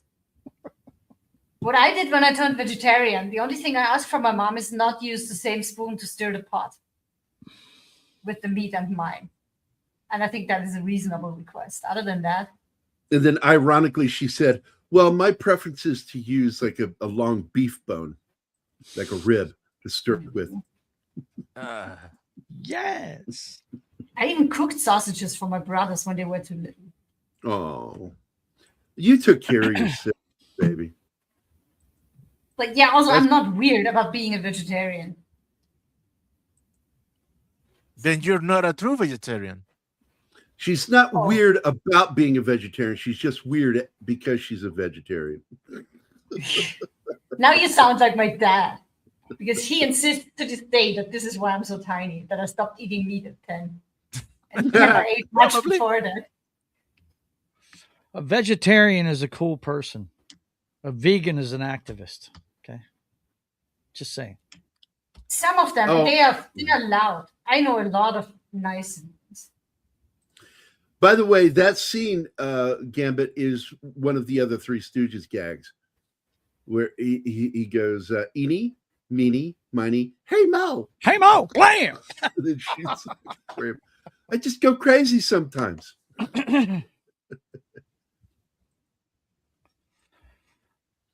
Oh, Vinkman's girl is here. Hi. Oh, that scene was so fucked up. The exploding toilet. They blow up a lot of shit in this movie. And the only thing that survives is the fucking toilet. Just flies The out of the count window. of, by the way, the third film opens with the count to three thing Ah, because they've got to defuse a bomb Yeah. in a garage. Uh-huh. I do remember Grab the that. cat. What? Grab the cat. Grab the cat. Absolutely, I love the Three Stooges touch here. I'm first of all, I'm a big Three Stooges fan. I love the Three Stooges, and What's and not that's to why, love? and that's why I think that it was easy for me to become such a fan of like the Evil Dead and all that, because there is Three Stooges shit in there, and to find out that Sam Raimi and Bruce, as well as Josh and Tapert, were all Three Stooges fans. Rob Tapert said one of the funniest things I ever heard. He kept bugging Josh to go fishing. He goes, "I don't want to." I'm going to imitate Josh. "I don't want to go fishing." He's like, "Oh, come on, man. I need my fishing buddy. I don't feel like it." And then he says, "Yeah, but it's so much fun." He goes, "I don't want to put those hooks through those little fish's heads." And he says, "Why? They like it." Absolute quote. True quote. Rob Tapert said that to Josh Becker. But they like it. yeah, sure. But it's famous. You can actually look it up somewhere as Josh Becker's fishing video with Rob Tapert. And Josh hates fishing. He hated doing anything that required like manly stuff. Going outdoors. Going outdoors, Like you. doing things in the outdoors. Putting on Look, boots. I'm good at those things, though. I just prefer not to do them anymore because I only did them for some. Here it is. This is the scene. And Raj is hiding over there behind the pillar. Yes. Okay. Okay. You know where he got that from? No. I She do said know, in but an I- interview that he stole that from one of the staffer kids in Disneyland. Really? Yeah, it was somebody at the counter. Yeah, he got the okay. Yeah, he got that because that was in the trivia thing we watched. I can rewatch the Three Stooges all day and find myself laughing. Peter Yeah, Vickman's 'cause- fan site says outdoors is overrated. It really is. No, it's not. No, I like it. I like going hiking. I I'll pitch a don't. tent. I'm not going to go hunting and fishing though. I don't like How about any of that? that. I'd rather not anymore. I I'm used to do looking that forward shit to all the time. gardening. You know what I'm most tired of from all of that? Ticks. Oh, Oh, yeah. fuck yeah. Look, I've already got the disease, I don't want, Alpha. yeah, I've got alpha gal. I don't want to get Lyme's too. So I'm done with outdoors. It's fun to look at, You don't but I want don't want to chiggers, be in man? it. Come on, bro. You know what? I wandered around barefoot as a kid. I never got chiggers in my life. My siblings did. Not me. I never got chiggers. All I ever got was stung by bees. I got stung twice on the same Wow. toe because I liked walking barefoot. That's where all the stingy creatures are. You damn Yes, right. they are. Evil Dead 1981 is one hell of a scary movie, and it was must have pissed off the UK council. I wouldn't doubt it. The funny thing is, by today's standards, it's not scary, but my buddy Rob said this to this girl, it was a chick. I watched it. I didn't think it was scary. And he goes, turn out all the lights and watch it alone. Yeah. Yeah, that's like I told she my came daughter back and about said, Jaws, man. That was disturbing. Yeah, go watch that on a floating boat like I did. I took her to it when she was in her 20s. It came to our local theater, our independent film theater, and she said, "Dad, I've seen that movie 1,000 times." I said, "You haven't seen it in a darkened theater on a big screen. Trust me, it's different." We went and saw it, and we walked out. I said, "What do you think?" She goes, "Yeah, that's a lot scarier in person." Yeah. By the way, one of the issues the UK council had was the RAPE scene with the nature doing it, because it's controlled by the evil spirits in the woods, and so the woods attacks the girl and penetrates her, and that was one of the biggest things they had a problem with. And to this day, Sam Raimi has said, I probably shouldn't have done that scene.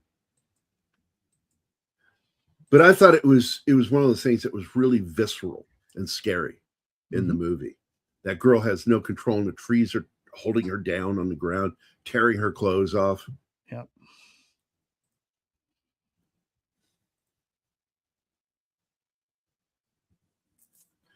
That explains Piranha on a Lake. I know Piranha. Are you saying just Piranha, the movie? Yeah, I thought that was kind of goofy. The Piranha took place in a freshwater lake. Well, piranhas live in freshwater. They don't live in salt. I thought they were saltwater. Oh, okay. No, they're freshwater. In freaking Amazonas. Yeah, Amazon. It flows into the Orinoco, but it's freshwater. Moving from South America out to the ocean. Gotcha. The first Piranha, James Cameron, and I think, Rob Bottin worked on that. He worked on the second one. That's when he had to go into the hospital with a upper respiratory infection, and he had a fever dream that later became Terminator. Yeah, it was part 2. Pretty sure it was part 2. I'll look it up for you real quick. I love the poster for it too. They absolutely stole from Jaws for that poster. Right. I'm going to go look at. I've got it already open, so no worries. Taking a peek, because I know like Dick Miller is in it. Dick Miller is in anything that Roger Corman produced. So you had John Sayles, who wrote the screenplay and story, and Joe Dante directed it. But I could have sworn he was with the effects group. Shit, you had fucking Phil Tippett in this movie. He's the puppeteer that did the Rancor and the Dragon from Star Wars and from the Vermithrax from Dragon Slayer.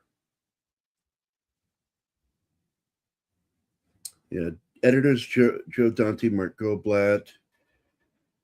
Yeah, the spawning. But I was right with Rob Bottin, because he did the special effects makeup. That was his first movie. He was a student of not Dick Miller, I'm sorry. Oh my God. Why am I having a brain fart with this Roger guy? Corman. No, for special effects makeup. Joel Goldsmith. Yeah, Rick Baker. Rick Baker was his teacher. And that's why when he had to back out of doing The Howling, he left Joe Dante.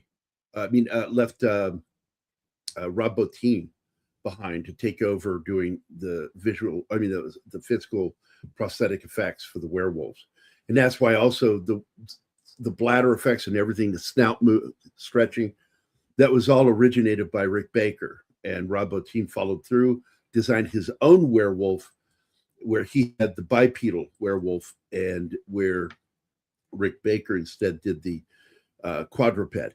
But what's interesting is he wanted to do American Werewolf with a bipedal werewolf, but it was the director, John Landis, that said, no, I want mine to be on all fours, and they weren't sure it was going to be scary.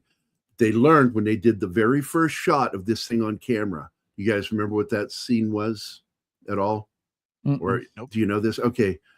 It's the subway scene.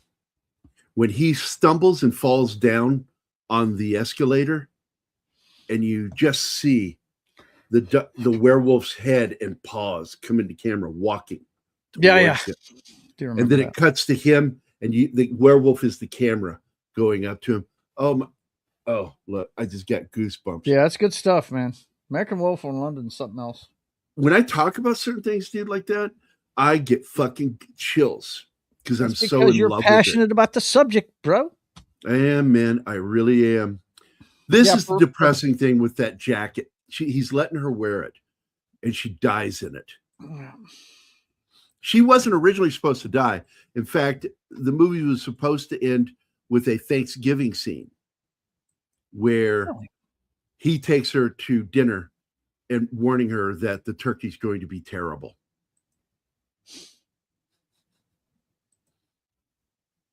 Yeah, that Piranha movie was Piranha 2, The Spawning. And it's got 3 different directors listed. James Cameron, I can't even pronounce that shit. Assanetis and Miller Drake. 3 different directors, but James is one of them. I did watch an interview with him last night that I thought was really good. He took a total massive shit on Alien 3. He should. I haven't watched an Alien movie since. He says, I worked hard to make those characters survive. And what do? You kill them before the movie even starts. Off camera, even. Wow. Nice. Just so fucking stupid. He does need to take a huge dump on that flick. It sucks. I cannot stand his new stuff, though. Yeah, Piranha 2, The Spawning. Let me take a look. I think Rob Bottin worked on that one. And didn't was it Phil Tippett that did the walking piranha in this one? That left the lab and could walk? Lance Henriksen's in this too. Because that's where they met. Let me get down here.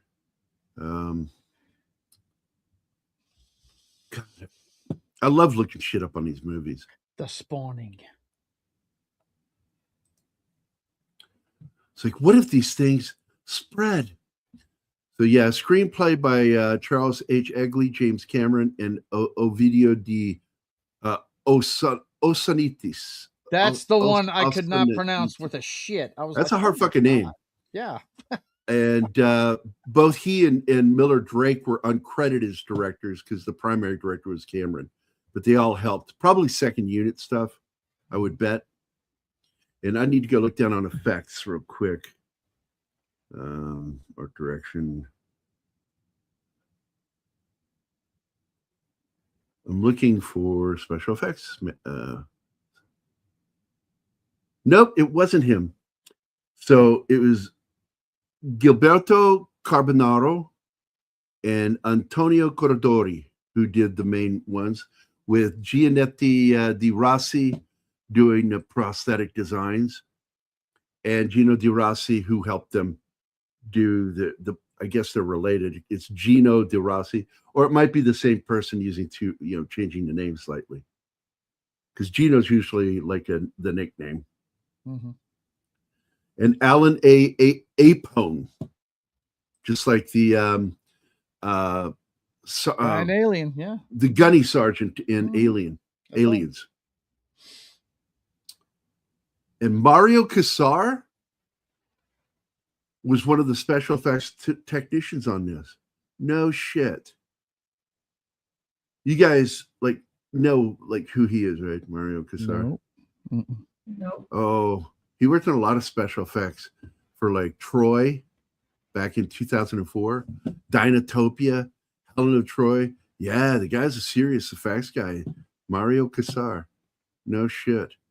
I didn't know that. He also did the effects, which I thought were better than some people say, for Daylight with Sylvester Stallone and Cliffhanger. And he did the effects for Leviathan. which I like that film. It's what I refer to as, discount The Thing. It's like a cheaper That's a knockoff. good description of it. Yeah. But it's really not bad. No. And then you get like the movie Lords of the Deep. And I don't know if anybody has seen it. It's the one with Troy McClure? No, Lords of the Deep came out in 1989. It was written by a friend of mine, Daryl Haney. He goes by Duke now. And Daryl is in the movie too. He played. What's so funny is his character has a mustache, but he couldn't grow a real mustache, so they gave him a fake mustache. Roger Corman was an executive producer in it, and I think he even appears voice, I think, over an intercom. Priscilla Barnes is in it. Bradford Dillman star in it. Daryl Haney, my friend, plays O'Neill. And let me see. Hold on. There's another person I remember in this. There it is. Richard Young plays Chadwick in it, and he is the guy who gives Indiana Jones his hat in Last Crusade. He's the same actor. It's good stuff, man. I'm sorry. I'm doing trivia on other movies, but yeah. You are going down the proverbial rabbit hole. I love doing this. It's why I love doing this. Like, I just love talking about fucking movies, man. Yeah, and we've already done Leviathan. If you guys have never seen it, go check it out. I love that movie. I really do. No, we didn't. Because No, we haven't. Are you sure? Yeah. Because that's what I sure want to do. Next Wednesday, we'll be doing Leviathan. Because we did clips from it. No, we have clips, but we haven't done the movie. I'm looking. You started making those clips because that girl's eyes. Yeah, she's got scary fucking eyes. No, we didn't do it.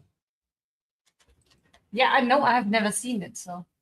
Okay. Sure we haven't. All right. I absolutely believe in the Mandela effect now. Right.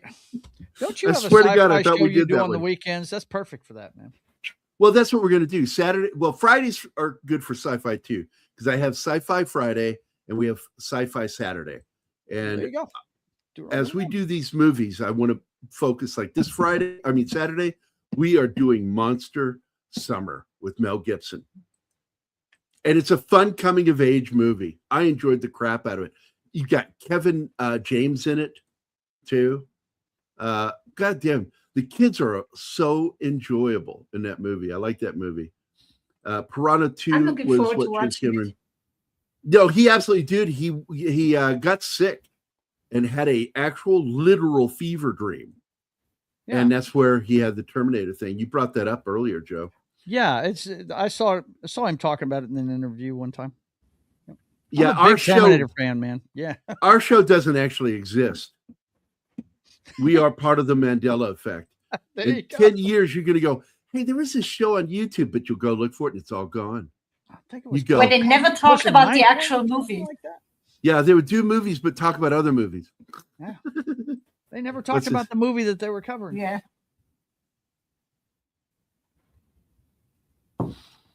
Peter Weller's That's why I stopped taking notes.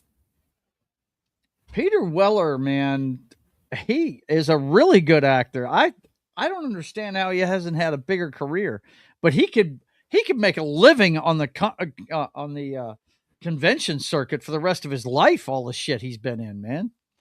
You know, RoboCop, Buckaroo Banzai, Across the Eighth Dimension. Good Lord. Yeah, in the third film, there's that little hint of feminism, but it was not distasteful, not overly pushy. I enjoyed it. And I also thought it was sexy as hell when she and Mel start comparing scars. Yeah, that was cool. And I'm like, that is a great excuse to get fucking naked. You goddamn right. And I have slept with a lot of female soldiers when I was in. And I got punched in the face by one. And then we had sex. And I'm like, oh my God, I guess I'm Klingon. We're violent. I haven't said what I did, my response, because I'm not ever going to tell anybody what I did. It's okay. We know you cried. I told you that in confidence. What the fuck, dude? That's revenge for bullying him before the show. And during the Gotta come show back and and after fight the you show, again.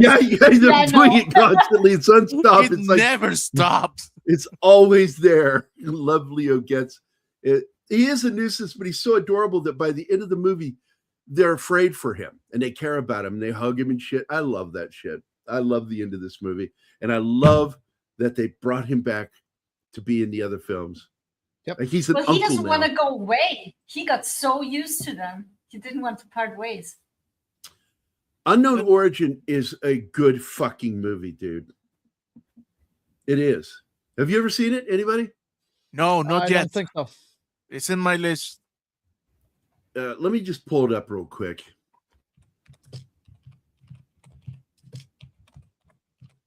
Oh, look who decided to come here. It's none other. It's Tim. Yeah. Timmy. Timmy. Pictures of civilian casualties. Fuck you, Tim. Damn.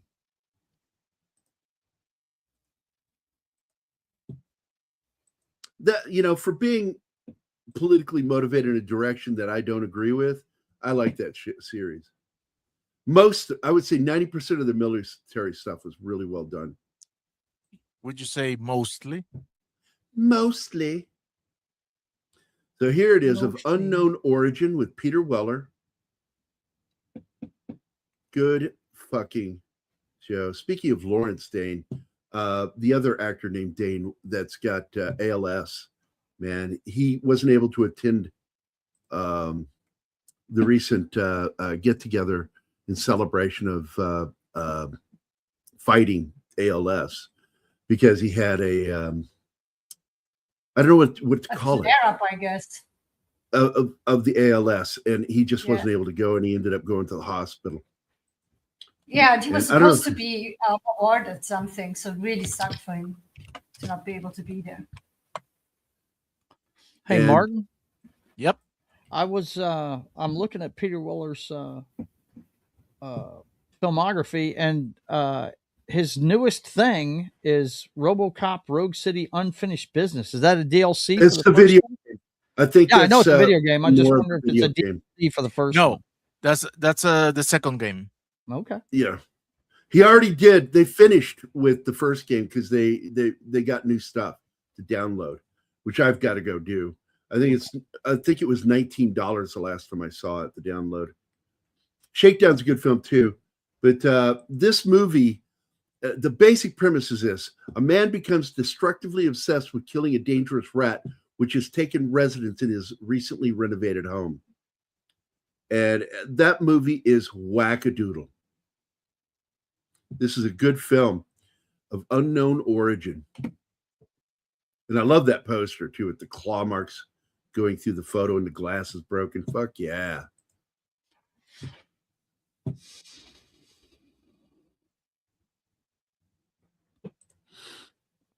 But Peter Weller was also in another coming of age movie, as I recall, way back in the 80s.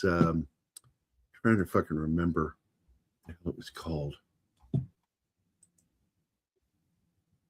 Firstborn? Was that the one he was in? Or I'm misthinking. Oh, by the way, the show that I'm talking about is The Last Ship, and Dane was the captain on the ship, on the series. Here, I'll find it for you. Yeah, Adam Baldwin, the superior Baldwin. Yep. The superior Baldwin, yes. Can you add my screen, please? Wait.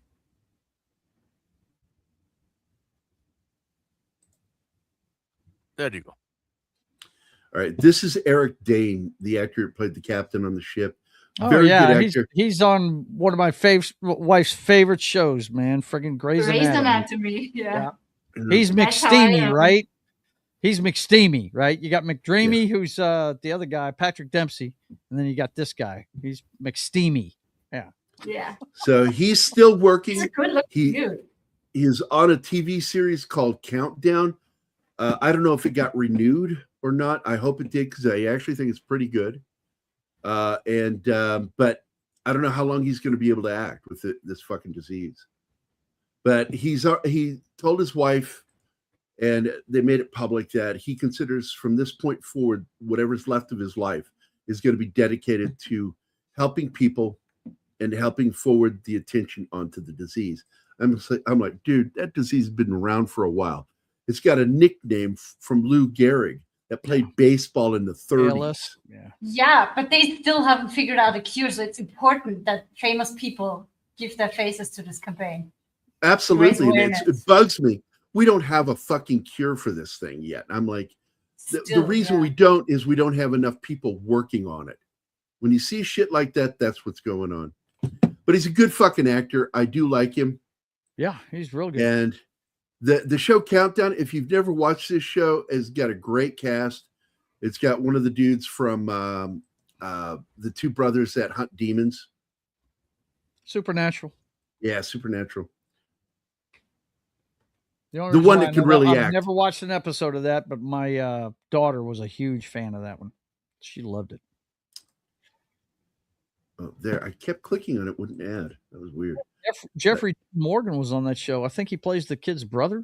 Or brother's dad Father. or something. Yeah. Yeah, I remember Toy with Peter Weller and Robert Patrick. Weller did this sci-fi show later on. What the fuck was that show called?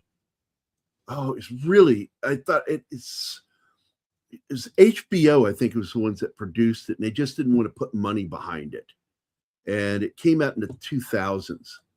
What was that thing called? And this could have been like a new fucking hit show if they had put the effort into the series. But Kinda they just Fringe. Yeah, this one was about a ship and a time barrier. And I'm trying to find the show Odyssey 5. Oh, yeah. You know the one I'm talking about. Yes. This one. This show, Odyssey 5, was so fucking good, and it got one fucking season. And the mystery was never revealed. Yep. Well, so. Created by Manny Cotto, who's been involved in a lot of great sci-fi TV and horror. And you had Sebastian Roche. I really like that guy. He's always a good villain, but he's not a villain in this one. Ooh, he was a bad guy. He was a priest in 1883. He was good. evil God, yeah, yeah. Christopher Gorham is in it, and I don't know if you know who that guy is, but I'll click on him so you can see the way he looks. He's got a specific look that you should be able to spot, and I like him in this show right here. He's in 10 episodes as a villain, the Lincoln Lawyer. I love that show. Where is it at? I'm trying to find the one not Insatiable. I don't think I ever watched that.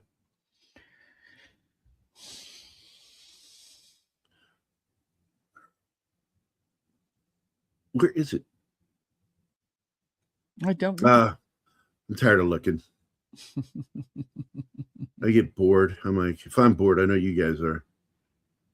Covert Affairs. Also, IMDb makes your video freeze. So I really like this show. Yeah. They got, how many seasons they get? It's 75 episodes, but I don't know the way they do series now. They got five seasons. Said 5. Same amount you got from 3 seasons of Star Trek. Almost. I don't like the way they do that now. 13 seasons. That's not a season. That's half a season. Yeah. Fallout is about to have its last shows next week, and it's 8 episodes. That's it. Yeah, no. We've been waiting for all the episodes to be out to binge watch it. Oh, okay. We've been reviewing every episode on my show. We'll review this newest one tonight. You can ask Martin. He always dips out. Wait, what are you doing? Fallout. Oh, I like the show. The show. We're waiting to bench it. We're going to That's bench what it. she said. Yeah. Yeah, That's I what just did Emma that. said. Oh, it is literally what she said. Yeah. Literally. Not figuratively. Oh. Yeah, I'm enjoying it, and I'm a Fallout noob. I don't know shit about it. I've never played that game. My only experience of Fallout hate is the game. watching is It's watching so Watching boring. John play it. Yeah, that's it. Watching game is John so boring.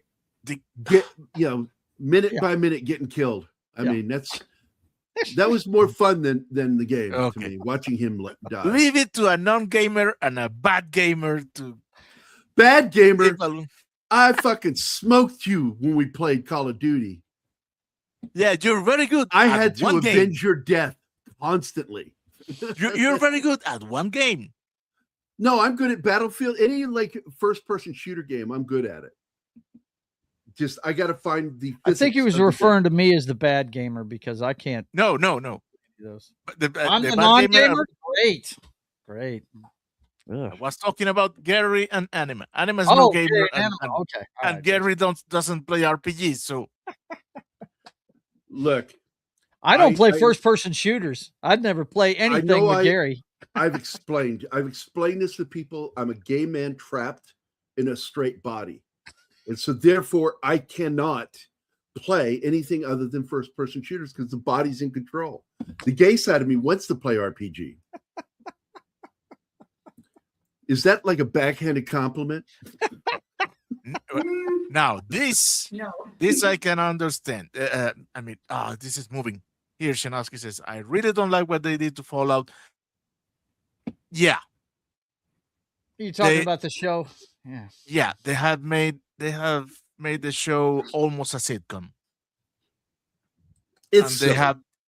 they have defanged all the factions and all the villains.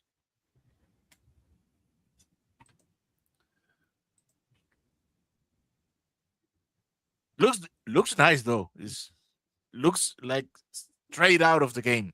Oh, I was fixing to say But- the production quality of that show's through the roof. Well, Oh, I no, will yeah, tell you, Yeah. I played with real ones in the army. Right. we don't talk about what happened. Oh, Vinkman's girl.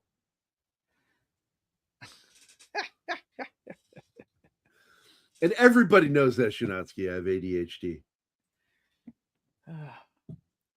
I've got like a fucking storm of shit going on because Wait. I have the video for Penguin's Girl. Hey, Bandit, this is Little Beaver. Put your foot on the floor, we got your back door, and I'm cleared. That's a 10-4. I had And no you know- idea you had that you know clip. what That's that means? awesome. That's You know awesome. what that means? Boom, baby. Backdoor Backdoor Beaver. This I hate episode's you been guys brought to you so by much Backdoor sometimes. Beaver. But we Fuck love all of you. you. We love you so much. MMORPGs are fun. I used to play Arma. And hold on. That had to have been the closest thing to fucking combat outside of actual combat. Because you don't have that, you don't have like ability to take 3 hits before dying. If you get fucking hit, you're down. You know, Arma Buff. is the most realistic military game I've ever played. And Wait, it's Buff. massive. Arma would be more of an MMO, not an MMO RPG, because that you don't have RPG elements there. Well, you learn as you go. Yeah, but your character is You not. find stuff, equipment, Yeah, ammo. but your character is not permanent. No, because if he gets killed, he's dead. Then you come back as somebody else. Yeah, Just like with real MMORPG, life, with, you're you playing a know. role, and that character continues constantly. My favorite game I've ever played is an MMORPG, DC Universe Online. Yeah, It's awesome. and you know my stance about that, Joe. Oh yeah, yeah. He From, doesn't play him because he knows he'd become addicted, and you never see him again. Yeah. That's all he'd do. What was that one that Fat Steven plays all the time? World of Warcraft, No, Neverwinter. it's a shooting one, first shooter game. Oh no, it's not an MMO. Well, it's kind of Destiny 2. No, Destiny is an MMO RPG. The one he played all the time, where you drop in with a parachute, and That's Fortnite. Oh, yeah. Fortnite. and you could be like Fortnite. girls with Fortnite. glam. Yeah, Fortnite. It's Fortnite. He kept asking me, and I actually downloaded it, and I tried playing it, and I went, yeah, this is way too gay for me. Yeah, that's That a is battle made for royale kids. game, buddy. And that's coming from Gary. So Yeah, It's got to be an RPG, really that's a gay battle for me to royale. say that. Yeah. Hi, Connie. Hey, Connie. What is Hello, going on, Connie Cleary? So we're now at this point where Riggs originally was supposed to die, and they did shoot it. They filmed it where he dies at the end, but Warner was like, no. That would have been Don't idiotic. kill to Martin kill him. Riggs. No. it's Kind the of like money Ryan maker. Reynolds said in Deadpool and Wolverine, till you're 90. But they did By have the somebody way, else. Oh, go ahead. no, I was just going to tell you, Joe, that if you haven't seen it yet, you need to see that movie, I'm Chevy Chase and You're Not, the documentary, because Ryan is in there, and he absolutely gives Chevy Chase credit for being like his father when it came to his kind of comedy. Yeah, you told me I need to watch it. I'm going to watch it. Believe me. You know, I love everything SNL. I'll be watching that. Yeah, no Yeah. doubt. Mhm. So go ahead with what you're going to say. Oh, yeah. Friggin' shit. I've lost it now. I can't remember what I was going to say. It sucks getting old, man. It does suck getting old. Now, I want to check in on how we're doing with our poll right now. You know the answer to that poll. Our big poll, the long one. What? It's a long poll, and it's big. It's been up there for a while. It's got staying power, Gary. I will tell you this. It's not girthy. Okay. So our poll is about to end with, are you ready for this? 7% voted for Lethal Weapon 4, 7% Lethal Weapon 3, 33% for Lethal Weapon 2, and the winner, Lethal Weapon, the original, got 53% of the vote. Over half the vote, votes. guys. That's fantastic. All right, let's do a new poll. What am I going to do? Oh, I just remembered what I was going to say. Old man remembers. There was another guy other than Mel Gibson that played him, though, on television. Yeah, two guys. Yeah, they recast it after that one guy shit the bed, right? Yeah. Yep. I can't remember who played him, though. But that was an okay show there for a little bit. Wasn't Damon Wayans the Danny Glover character on that? Yep. Yeah. All right, guys, here you go. New poll. Enjoy. Uh-oh. What's the question? Oh, Lynn! Oh, my God. Deep cut, bro. That's a deep cut. Oh, yeah. Well, there you go. Yeah, I asked, is Gary as gay as Paul Lynde? Oh, Sammy, no. You're disgusting. That would be probably the only reason why I'd watch the, what is that network where they show the old game shows? Game Show Network. Is it Called Game Show Network? Yeah. Imagine that. Yeah, So I'd watch it to complicated. watch Paul Lynde. I would. That guy was hilarious, man. He was great. Hey, what is that turkey basting channel? Oh, you mean the turkey basting? You mean the channel? turkey basting? Yeah. channel? Yeah. I don't know. Well, you got to do it on the poll. Don't answer it out loud. Like, you understand how polls work, right? But Lethal Weapon 4, well, no, it had run its course by 98, so it's not a good end to the series. I didn't think so either. I was very let down by the film. Still enjoyed it. I love watching them. And so we've got the fifth film coming, and Mel Gibson on at his deathbed for the film, he promised the director, what is his name, Richard Donner, that he would do the fifth film for him and in his honor. So it's going to happen.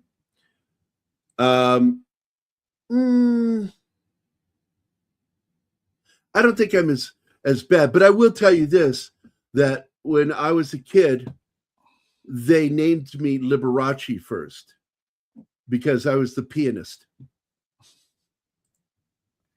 Actually, Martin, Clayne Crawford was the only one that played Martin Riggs. Apparently, they killed him off, and put because Sean of the William fight. Scott in there. Yeah, Because of the fight between him and what's his name? Mm-hmm. Damon Wayans. And Damon's a fucking pussy. I read all of it, and I'm like, yeah, he's a fucking pussy. Yeah. Fuck that guy.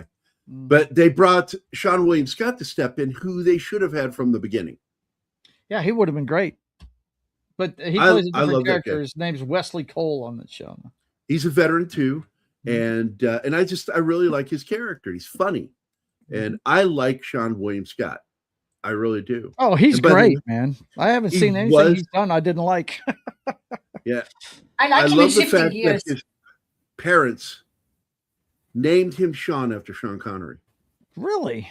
That's cool, man. Friggin' one of my favorite movies The Rock ever did was The Rundown with him in it, man. It was great. Yeah. He's so fucking good in that when he starts doing like he's gonna fight things. Yeah. Oh my god, his You want preparation. some lightning and thunder? Thunder. Yeah. And we're supposed to get a sequel and never got it. And he's still Peter Berg. The last time he was interviewed was like 2 years ago. Said, yeah, we still want to do it. We're just trying to find the schedule and have some he's fun. Good. I enjoyed him because they have ideas. They have ideas for what the sequel should be. Of course, he's Stifler in the American Pie movies. Which I got to be honest, not my favorite, but I liked him. I like him. Period. He's memorable. He plays that character to a T. He's awesome. I had to watch the first movie and I fucking hate it. Yeah, I don't watch any of the series, but you can't forget Stifler, man. I mean, good Lord. He's the goon, isn't he? Yeah, he is. Look, that's one of my favorite hockey films of all time, and its sequel. And I meant a goon in that series, but yeah, he did play the goon. Yeah, he sure as hell did. Yeah, and it's a great movie.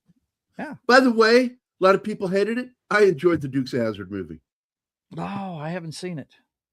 You mean the one with Jessica Simpson in it? Daisy Duke? Yeah. I haven't seen it. But I love the Goon. Great fucking movie. Good. Yeah. He had some good moments. It's not a very good film. He's a sweetheart. You can't help but root for him in that movie, man. He's just really good at one thing: beating ass. He's really good. Here's another film he's really good at, or good in, is Role Models with Paul Rudd. Okay. And I fucking love that movie. It's almost a 7 score on IMDb for that movie. Another movie he's kind of funny in, but I didn't like the film as much, was Mr. Woodcock. Okay. And Southland Tales was interesting. That's all I can say about it. The acting was really good, and The Rock did a good job. But there's this movie that came out around 2000 that I really like. Here it is. Stark Raving Mad. It is a very good film. It is a heist film. And I will share my screen. Hold on, guys. Share screen. Stark Raving Mad. If you've never seen this movie, take time sometime and give it a watch. There you go. Is the movie over? Yeah. Yeah. This is the film. And it's a lot of fun. No real big names involved with it except for Schneider. Tim Sharp's in it. Patrick Breen, he's a bit actor, but he's always good. Lou Diamond Phillips is in it. Oh, yeah. Kevin Smith is one of those guys. He usually plays like second leads in TV shows and shit. Dave Foley is in it. I love Dave Foley. Oh, what's not to love? He's just so fucking awesome. He's one of my favorite parts of the movie, Monkey Bone. And by the way, my daughter was allowed to watch that until she turned 3 or 4. And then I banned it because she didn't know that it was about naughty stuff. But when she couldn't pick up that shit, I let her watch it. and it became one of her favorite films. And she kept asking, like every 6 months or so, "Am I old enough to watch it yet?" Nope. I want Not to watch yet. it again. I said, "Nope." And I waited till she was 13. So she went from 4 to 13 before she was allowed to see that fucking movie again. Same thing with Austin Power. Austin Powers. I would not let her watch that movie after 3. Like, nope. It's got sexy talk in it. Back then, you didn't know what that shit was. Now you're getting to an age where you're hearing things at school. Nope. Yeah, I didn't let my kids watch sexual content either, but what, like Terminator and stuff like that, where it was just, violence. I was like, look, it's all fake. Nothing's happening there. That's also the same year I got diagnosed. 2014. Yeah, but you got diagnosed way too late. Yeah, I think I'd had it. What I had was pre-diabetes for like 3 years, and I knew it.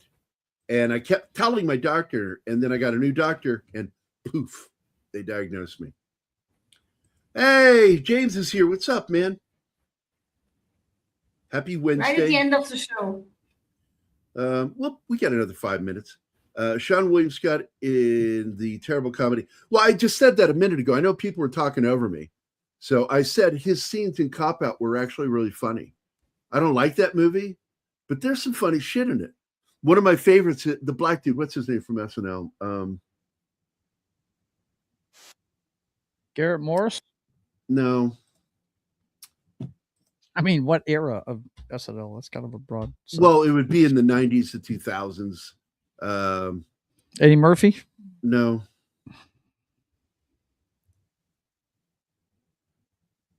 I'll find it. Control F, Cop Out. There we go. And Cop Out is a Kevin Smith film. I don't fucking like his writing. I don't care what people say. But I don't care. He's a nerd. No, he is not. He needed to turn that card in when he started hanging out with J.J. Abrams. I'm like, fuck that guy. No, the guy I'm talking about is Tracy Morgan.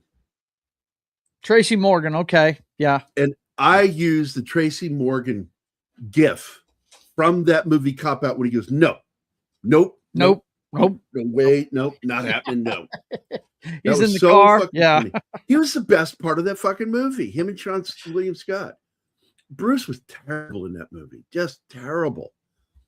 And, Kevin had a nightmare story about it, but I'm like, I don't care what you have to say. Cause we met like Kevin Smith, had dinner with Kevin Smith at a, what do you call him? Steak and Shake.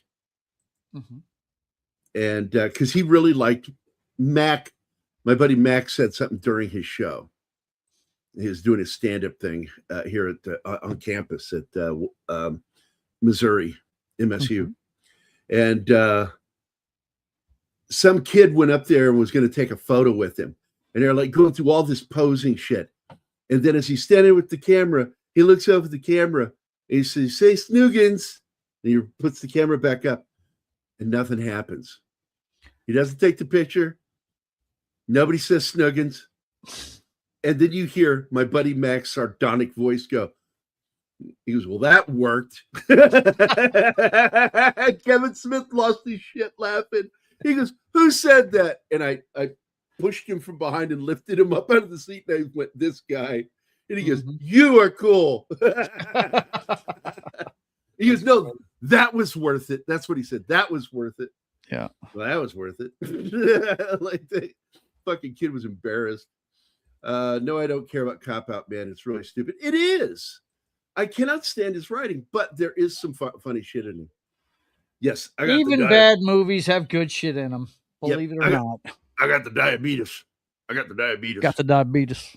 I posted something on the group. And guys, if you're not on our group on Facebook, come on, man. I mean, what is it going to take to get you on there? Because we're actively every day posting shit all day long. And we have members who post a lot of good stuff on there. So let me pull the group up. Copy. Yeah, I'm copying. Look at that. I'm copying. Now I'm pasting. I was going to say, you'll be pasting here pretty soon. There it is. This is the group. And it's so easy to get to. Please join our group. You will enjoy it. We're always posting shit. I'm not kidding, man. We have a very busy group. And I posted something. I talked about the Millennium Falcon model it's the original Ertl model from 1979, 78, 79. And then the second one came out with Return of the Jedi. And no, they did it with Empire too. They would rebox the same model kit. And my beef about it is the fucking Falcon model. Here we go. Can you see it? Uh-huh.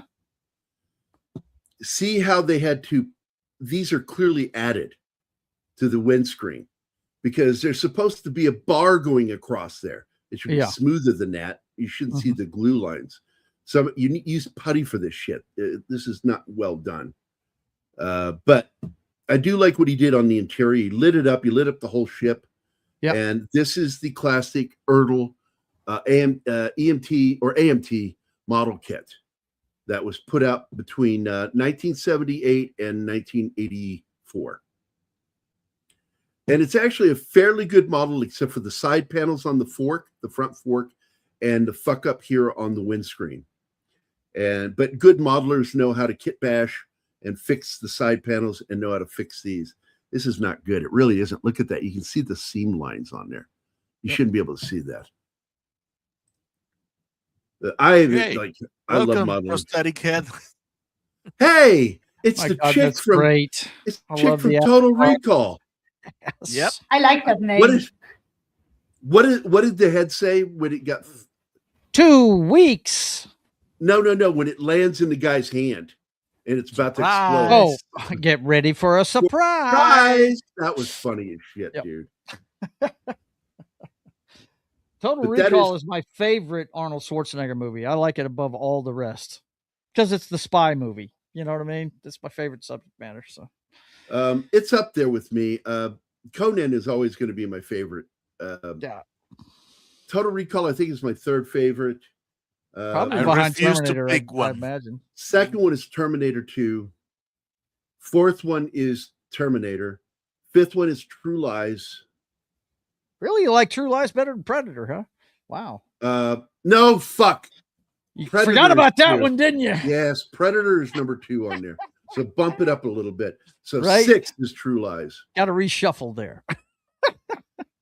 I will not choose. I cannot. Right? It's like choosing between your children, isn't it? No, I won't do it. Can't do it. Coming to America. Ha! Jump back, kiss myself. Anyway, I love that song. Wet. Want to kiss myself. Huh? James Brown. Hardest working man in show business. Get to the chopper. Ow. Yeah, Tracy Morgan is not an actor. You know what he was good in? That fucking TV series about NBC, working at NBC. Oh, 30 Rock? 30 Rock. Mm-hmm. That show was so weird, but it was funny as hell. And it was only saved by the characters and their fucking comedy. That was a great cast. Even fucking Alec Baldwin. Alec Baldwin.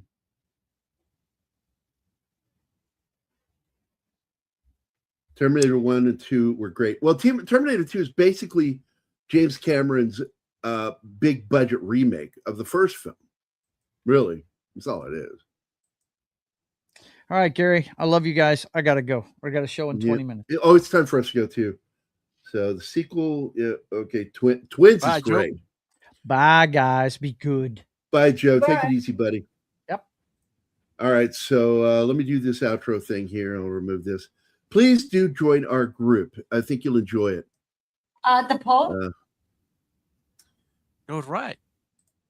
Let's see. All right. Depends on the day wins. So is Gary as gay as Paul Lynn? The answer is 33% yes, 8% no, only 8. Okay, so and you're gay. 58 depends on the day is the other selection. So there we go. It has been decided. So All right, guys. It was nice hanging out with you. We love doing this. We really do. But now we're going to go do some other shit, like relationship stuff.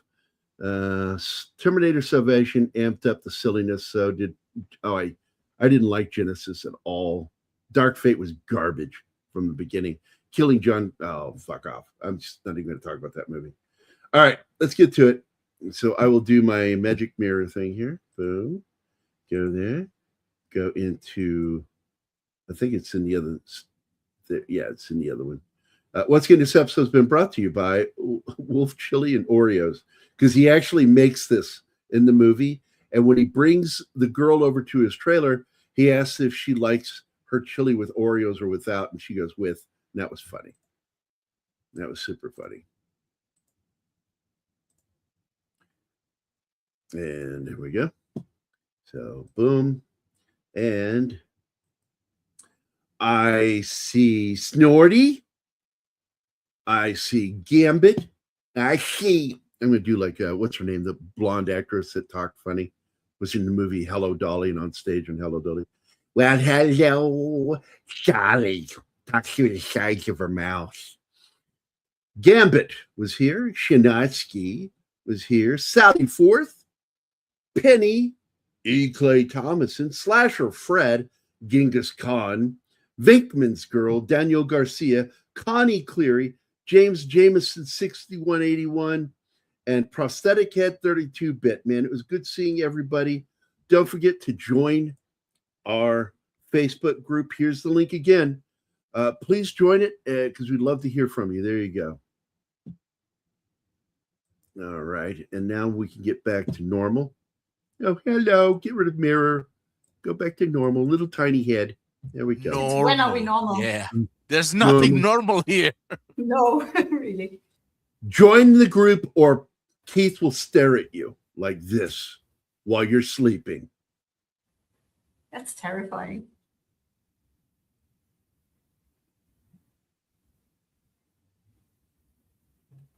Yeah, it felt like an eternity. Now imagine him doing that at night. So join our group. Hang out with us. Leave comments. We will see you guys later. Everybody have a good day today, and we will see you again on Friday. Tomorrow will be Keith's show with Ben, and Martin, of course, will be there. Martin is, he doesn't think so, but he's actually a really important part of these shows, not just the producer. He's actually, I like the way you've gotten more involved in our shows. I've always that makes one of you. Yeah, Anima doesn't like you involved. Oh, shut the fuck up. All right, we're out of here, guys. See you guys later. Bye.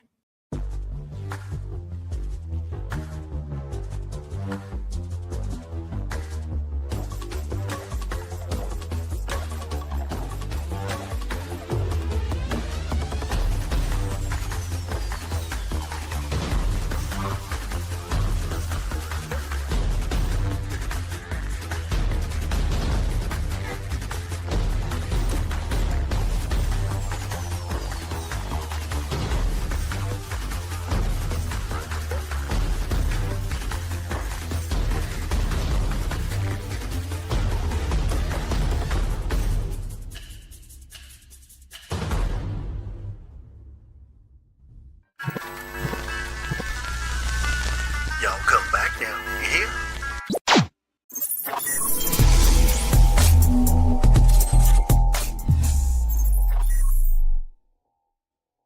Matt Damon.